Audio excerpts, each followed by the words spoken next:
For more than 20 years, CTV has captured the moments that matter in our community. From our studios in St. Clair, you're watching Focus with Paul Dingeman. Another edition of the Focus program. My name is Paul Dingeman. Glad to have you along. First program for 2021, and I like saying 2021. We've certainly waited patiently for it to get here, and it's finally here. Our first guest of the new season, new year, is the new sheriff. His name is Matt King, and he is a sheriff of St. Clair County. Welcome. Thank you. Nice to see you. You were here last summer, and we talked, and little did you know at that time that by the end of the year, you were going to be the sheriff yourself. Right. Pretty cool. Yeah. Pretty cool stuff. Yeah. You were under sheriff, right? Captain of the road patrol. Captain of the road patrol at the time. Yep. Talk to me about what happened. You were elected, and the other previous sheriff retired. Tell me the story. Right. So shortly after the election was finalized and I was elected sheriff to start my term 2021, previous sheriff Tim Donlin accepted a job at the state of Michigan. Great guy. And great guy. He served our community very well, and I was able to work with him for obviously my whole career and learn a lot from him. But his seat opened as the sheriff because he could not occupy that seat while taking the new job.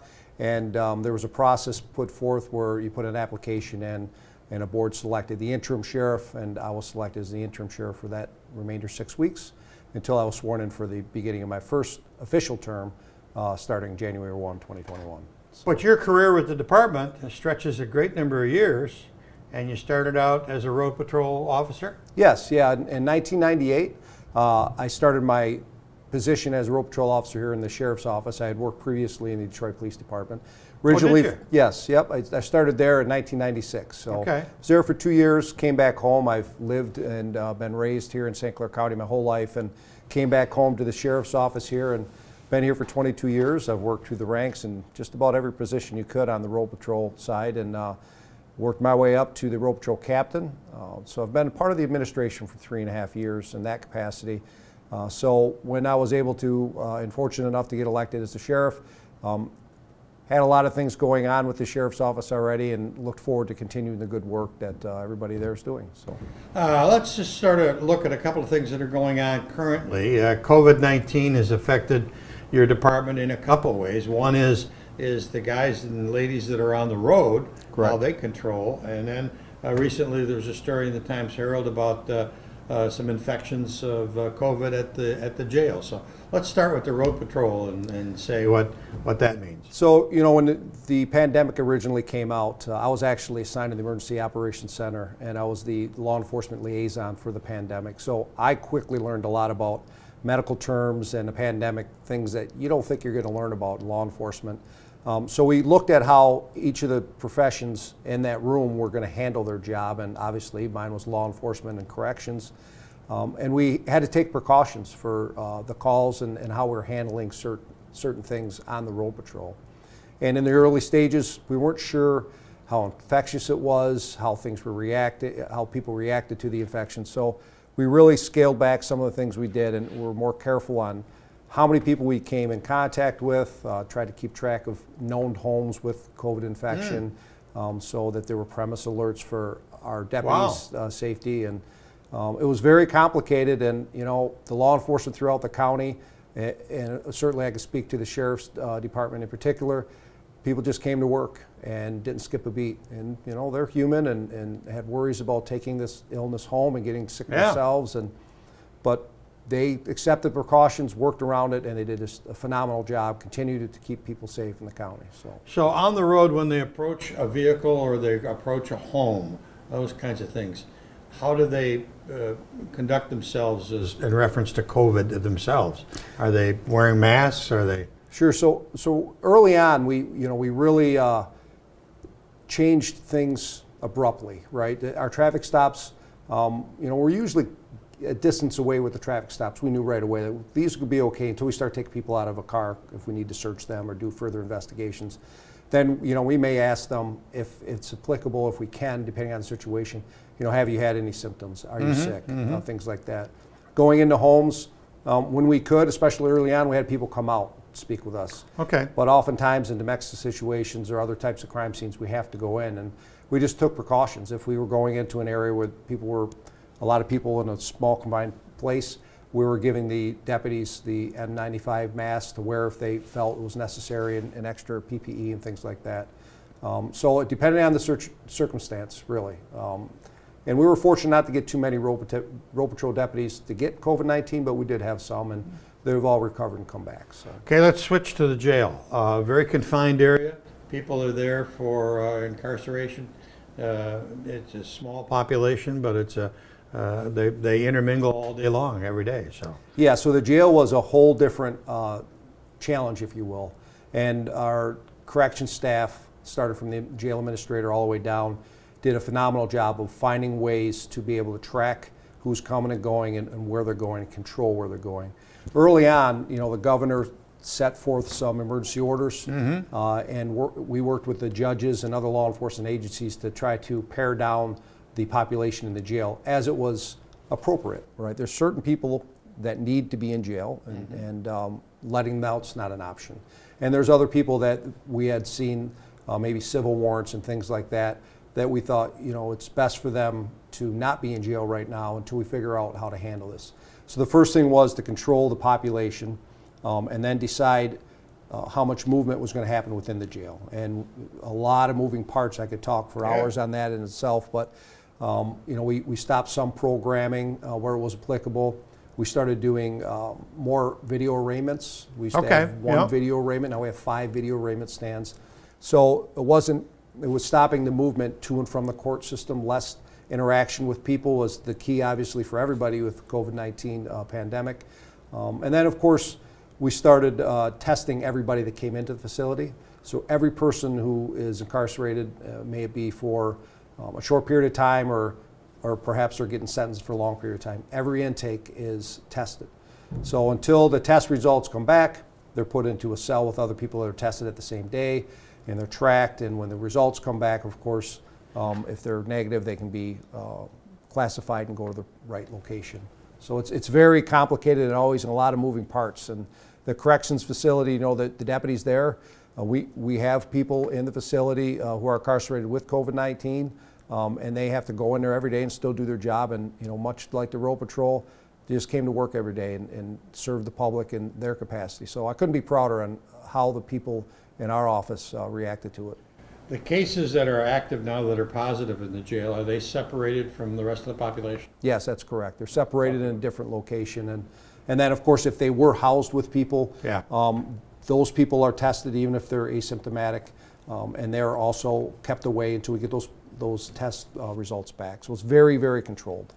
Okay, let's move on to one of the things that you are very proud of is the Marine Patrol. Yes. And we've got a couple pictures, if the control room will throw them up as we're talking, of So the Marine Division, they had unique challenges before we had the COVID-19 with the high waters. And, you know, we're concerned about that still, but it almost seemed like that took a little bit of a back seat. But the high waters caused a lot of property damage, and our Marine Division was really taxed over the last couple summers, really, to try to keep the the boaters safe, keep them slow and slow wake areas. But we have a very unique makeup of the Marine Division. We have a full-time sergeant who is also in charge of our training, and he's MCOL's deputy who was promoted to sergeant. He's in charge of the whole Marine Division.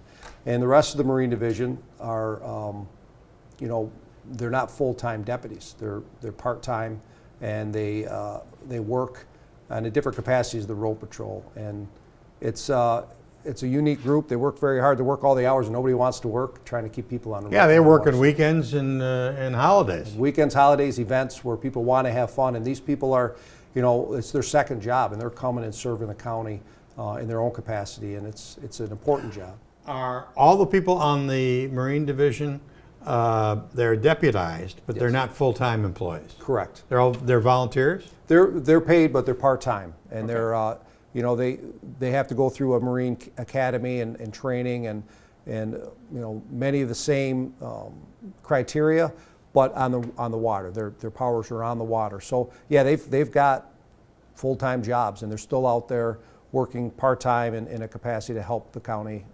And like I said, all the hours that nobody wants to be working. No, that's right. But they do a hard job out there, and we're hoping that the waters stay down. They've gone down a little, and hopefully this summer's smoother. Well, I haven't heard any numbers yet, but I know it was really high and it was doing a lot of damage. Yes. Up and down the river. And you've got a very unique situation in St. Clair County as the sheriff, that you've got all this waterway, that international waterway, Yes. that many other sheriffs in the state of Michigan just don't have. Yeah, we have 110 miles of international border here with all the waterways and everything. Wow. And it's a lot to handle. It's a Yeah. huge waterway. We've got border safety, and of course we've got all the crimes that could come along with an international border, with people smuggling and items being smuggled back and forth. Let's talk about employee morale. There's been a lot of press about police activity in the last 12 months. How's it affected your department? So, the employee morale overall I think is pretty good. The negative press, usually nationwide, it does wear on all law enforcement. It's a very honorable job, all the way down to the uniform. Right. We're recognized as, professionals. We work hard to be professionals. And an action of an officer from a state that could be 1,000 miles away can affect how our day goes today. So it's very unique. Here in St. Clair County, we have tremendous support and backing. You drive up and down the roads and you see the signs that say we support and pray for our police. The blue signs. The blue signs, and it is really remarkable. It seems like every time a bad event happens and we start feeling that negative pressure and press, not necessarily from local citizens, but it's always on TV, it's always on social media. Right about then, the citizens of St. Clair County really come forward, and I have deputies telling me, like, every time one of these things happen, for the next week, every time I hit a drive-through, the car in front of me paid for my lunch. It's heartwarming, and it goes a long ways. That's wonderful. And that's not a plug to get free meals for my deputies, no. but that's the kind of reaction we usually get. There's been some negative pushback from different parts of the community, but overall, we are included on some of these things. When the NAACP had their march, they called us and said, hey, come be a part of this, and other marches as well. That's good. We want to be a positive impact and have those interactions. It's tough right now to build a positive non-police call relationship with people when everybody's supposed to be staying away from everybody. So that goes back to the COVID is not helping us to continue those relationships. But we're doing well here, and the deputies, they know they're supported by me and by the community, and that means a ton. Okay, so you've had, since the start of the year, you've recently had some promotions. Yes. And let's give those guys a little salute and a little celebration. Let's see the first slide there. Okay, go ahead. Tell us what this one is. So that's Deputy Ed Silver being promoted to detective. And a unique guy. He was absorbed when we took over Algonac Police Department, and he's really flourished like the rest of the officers from down there have in our department. And he's worked a lot of different jobs and investigations, and this was his ultimate goal, and he's really excited. We're excited to have him on. So let me stop you there. So he was with the City of Algonac Department when you guys took over. Yes. And you guys hired him. Yes. And he's now flourished. That's a great story. It is, and he's a great member of our investigative team, and now officially a detective. Okay. So. Next we have? So that is Deputy O'Donnell being promoted to Detective O'Donnell. Coincidentally, also a previous Algonac officer. So when we took over the Algonac Police Department, he came over as well. Two of them. Two of them, yeah. There are several other ones as well, but these two are the ones that are promoted. And he, again, great investigator. He's one of them guys really good with victims, really good to settle people. And to be able to do that in the detective role is so important because they deal with a lot of really true victims. So he'll do a great job in our detective bureau. So that's was Sergeant Baldwin, now Lieutenant Baldwin. So he's been with the department around 20 years, worked in many jobs. He just came out of the Drug Task Force, and he'll be taking over our detective bureau as our detective lieutenant. Excited to have him there. I've warned him I'll probably be leaning on him a lot. It's an important spot in the department, but he's up for the challenge, and he worked hard for that promotion. We're excited about that too. Okay, next. So this is was Sergeant Maschke, now Lieutenant Maschke. He was also at the Drug Task Force, coincidentally. Now he'll be taking over one of the night patrols as the nighttime lieutenant at the Sheriff's Office. Okay, next. This is previous Detective Sermon, now Sergeant Sermon. Detective Serban was in the Detective Bureau for I think over 10 years, so he finally decided he was ready for the next challenge. And becoming a sergeant's a really tough step because you go from being in charge of just yourself to a whole group of people. And we're excited for him. He's taken that next step, and he's going to do a good job. We're not sure if he's going to fall on days or nights, but he'll be on a road patrol. Okay. And next? That is previous Detective Rickard, now Sergeant Rickard. And he's going to be filling a spot probably in our drug task force. We're moving people around, but it looks like that's where he's going to land. And he was in the Detective Bureau for over 10 years as well. Been with our department for I think around 20. And one of those, he's always been one of those guys that's just a leader to begin with. So when he was willing to take the next step, you were happy. We're happy, yeah. But he was a great addition to our Detective Bureau. But he's going to do a great job in Sergeant. So the department's rolling. You got some new people. You got new challenges, new career. You don't have a new career, but you got a new title. Yep. And we welcome you. It's great to have you in the position. And you're a St. Clair Township resident, I understand. I grew up in St. Clair Township. I live up in Port Huron Township. Oh, do you now? But yeah, my parents still live in the house I grew up in, so I'm there a lot. But Great. it's home. Yep. Oh, wonderful. Well, welcome again, and congratulations again. And look forward to working with you and having you down many times. So. Absolutely. Thanks for having me. We're back with our next guest in just a second.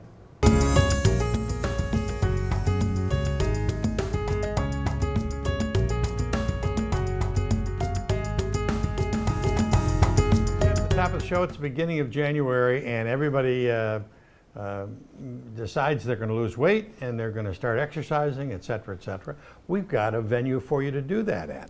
Welcoming back to the first show of 2021, thank God, 21, Mr. Michael Demikowski, principal of St. Clair Middle. Nice to see you. Yes, sir. Thank you for having me. But you're also president of the East China Education Foundation.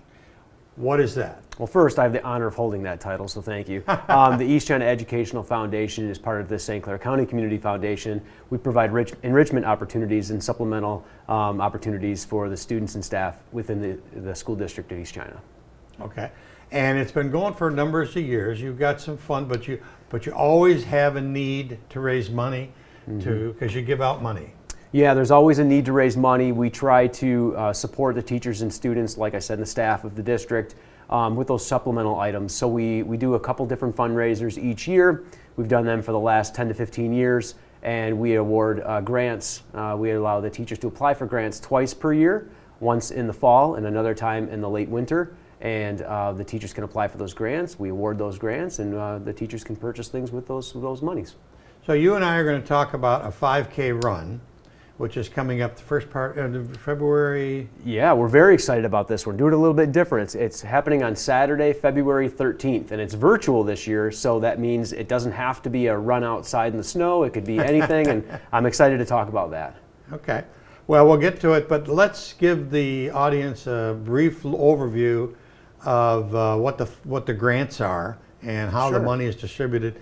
And if the control room will throw up that PowerPoint, we'll take a look at the monitors here. Okay, there you go. This was the fall grant recipients for last November? Yeah, fall 2020, yep. Okay. I think it was October. But October, yep. okay. And that's a little bit about the foundation. Is $173,000 been given out over the number of years? That is correct. We're extremely proud of that. Throughout the fundraising we've done over the course of time, we've granted over $173,000 in grants out to the staff. Okay, and the next one? Ranging from $246 to $750, and this was awarding $5,100. Yep. So each time we do that, we award between $5,000 and $10,000. Okay, here we go. We'll just let you go through that quickly. And so yeah, I'm sure we have a couple slides here. Once again, this is back from October 2020. Amy Lawson from Gearing Elementary received a grant. She purchased the Total Teddy package, which is a multi-sensory package to help to teach young children placement, manner, and voicing of sounds. Okay, next. And Kelly Woodhouse of Palms Elementary School, I believe this was the Young Fives program, which is brand new. Kelly purchased the Real Projects Workshop, mailbox, play phone, house cleaning set, vet set, and career costume set. A house cleaning set. Oh yeah, that's great. Absolutely. And a lot of those things, those hands-on things for those young 5 students. Yeah, so we wanted they're great. to definitely give her some support. Okay, next.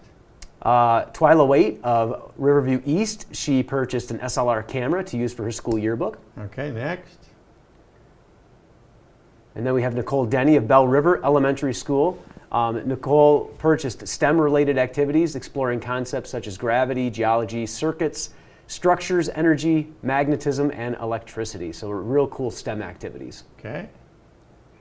This is a cool one. I haven't gotten this one before. I've been on the foundation for a while, but Michelle Kennedy of Marine City High School purchased a rescue mannequin for lifeguard rescue practice. That was a grant that came through. Yeah. And we were really interested in that. That's very important. Very okay, cool. Next. Jessica Simons from St. Clair High School. She purchased yearly subscriptions to Kahoot, Quizzes, and Pear Deck. Those are 3 words I've never seen before in my life. A lot of things in education, yeah, that are coming through. And there's another one here. I think Nearpod comes up in a little bit. I think we granted that in October. But Lisa Kane from Pine River and Gearing, an amazing program. We're continually supporting her Links program at Pine River and Gearing Elementary what's School. Links? Links is what she does is she links a general education student with potentially a student that may be higher risk with behaviors or maybe some social emotional needs, or maybe a cognitive impaired student, and they link those students together to really buddy system. And it really is a really cool opportunity for both students involved, and it really gives them a buddy to kind of go through the school day. Okay, next. Kelly Robbins at St. Clair Middle School. Kelly is purchasing technology for the elementary classroom. This is for the 5th graders at St. Clair Middle School. Green screens, presentation boards, and so on will be purchased for the process of making a video or picture with a green screen. Really exciting stuff. Future CTV employees. Absolutely, yes. I like I'm all it. about the green screen. And this Right. one, Kathy Voyovsky of St. Clair High School purchased a Nearpod license with her grant award.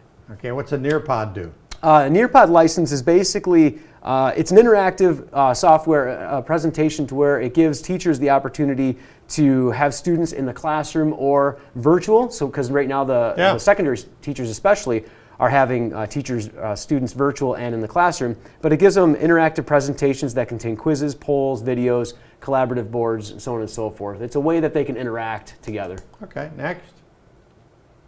Stacy Schweihofer of Bell River Elementary. She's recording green screen. Same thing as Kelly Robbins, very similar. She does that at the south end of the district. Okay. So you can read through that, the green screens. Next. That's for a technology class. Oh, Lori good Lori Hannon. Hannon. Oh, Lori Hannon. She's all over art, right? So Yeah. at St. Clair Middle School, our esteemed colleague, awesome Lori Hannon, purchased clay for both in-person and virtual students, giving them the opportunity to create sculptures based on their personal experience, imagination, nature, observation, so on and so forth. Miss Lori Hannon had quite a calendar she put out for the year, too. She had, and I'm going to just give her a little shout out. She has a calendar, a website. I bought a puzzle off her website for my mom for Christmas of the St. Clair Boardwalk 1,000-piece puzzle. Oh, my God. My mom was elated, so she has some great work out there. So I'm going to plug Lori Hannon. Congratulations, Lori. She's doing a great job. Okay, next. And that's it. So those are the grants that we awarded in the fall. Usually we award around that many grants, maybe a couple extra. It all depends on how much money we raise, how much we want to grant out, the applications that come in. So that gives you a taste of the kind of awards that we grant out. Okay, so now the race is coming up, but it's going to be virtual, because I remember being at that race and standing outside with a PA system trying to get people started and stopped and everything else. And it was cold in February. I've ran the race. It's been 43 degrees. It's also been 12 degrees with a blizzard. So this year it's virtual. So what's nice about being virtual, and of course it's virtual because of the COVID and the parameters and the protocols and procedures we have to follow, but it also, from a positive lens, it gives everybody the opportunity to participate in a different way. We're used to participating in a 5K, going to an event, battling the weather, whatever the weather might be. But in this case, if it's virtual, you can do it outside if you'd like. St. Clair Run Club, shout out to them. They're probably going to get a group together and do it outside anyway. But you can also do it inside. You can run a 5K or a 3.1 mile on your treadmill. You can walk it. You can walk it on your treadmill. You can walk around your house inside. You can walk it around in a building that might have a little bit of space. You can do it on an elliptical. However you'd like to do it. It gives you the option of doing it because instead of having a bib and having it tracked, you can actually upload your time to the race website, the exact same place of where you registered. And the day of the event, Saturday, February 13th, people can do that. They can run, walk the race. We say race, it's really not a race because there's no awards, it's just for fun and also to support the foundation. But people can upload their times to run sign up. They can upload pictures to Facebook and a lot of other different things we have going on this year. It's a different kind of event, but it's a really exciting event. Do I still get a t-shirt? What's cool about this year is you're getting a t-shirt. So TP Logos out of Marysville, so Todd Powers, thank you to him, he came to me and said, you know what, how about I donate t-shirts this year? It's kind of tough this year, coming up with, getting people to sign up, and let's get some t-shirts out there, which we haven't done in several years because t-shirts are expensive. Yeah. So as a way of sponsoring, he's donating t-shirts to every participant. Kid, adult, everybody that signs up for the race will get a t-shirt upon packet pickup. Marvelous. What an awesome thing by TP Yeah, it really Logos. is. Yeah, really great.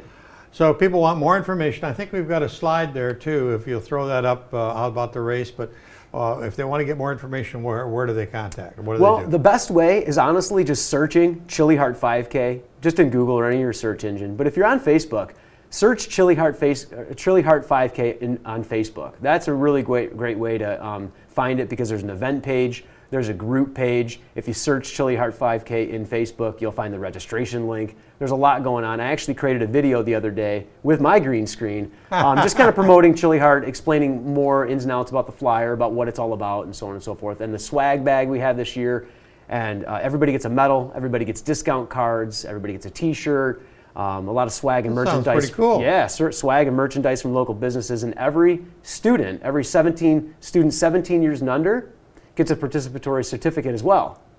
And the cost for doing it is only $10 for a kid and That's cheap. and $20 for an adult. So the cost is very inexpensive, and you get a lot from it for the swag bag.